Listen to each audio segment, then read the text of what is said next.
ওরা তো বলছে লক্ষ্মীর ভান্ডারের থেকে 3,000 টাকা দেবে, ডাবল করে দেবে। দিল্লিতে বলেছিল 2,500 দেবে, আজ পর্যন্ত দিয়েছে?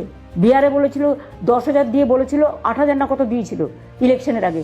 তারপর ওদের বাড়িতে সব বুলডোজার চালিয়ে দিয়েছেন, যান গিয়ে দেখুন। And also they ask the Bihar women, you return your funds, ফিরিয়ে দাও।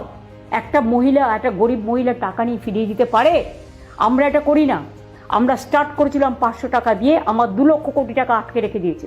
যদি না আটকাতো আমি আরও বাড়াতে পারতাম। আমি আজকে 1,500 টাকা দিই, 1,700 টাকা দিই। আমি যুবসাথী 1,500 টাকা দিচ্ছি। তোমরা কি দিয়েছো? তোমরা একটা ছেলে মেয়েকে চাকরি দাওনি। আর আমাদের সরকার 2 কোটি ছেলে মেয়েকে চাকরি দিয়েছে, আর 40% আমরা আনএমপ্লয়মেন্ট কমিয়ে দিয়েছি। আমার এখানে now Bengal became the industrial destination. We are been recognized by United Nations, বা ইউনেস্কো ফর আওয়ার প্রোগ্রাম।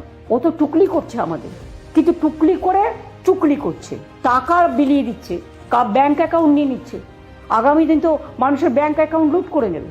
দিদি, আপনি যেটা বললেন যেগুলো করেছে, কালো টাকা নিয়ে এসছে, যে টাকা কোল থেকে খেয়েছে, রেল থেকে খেয়েছে, সব টেন্ডার দেখবেন তো কে পায়?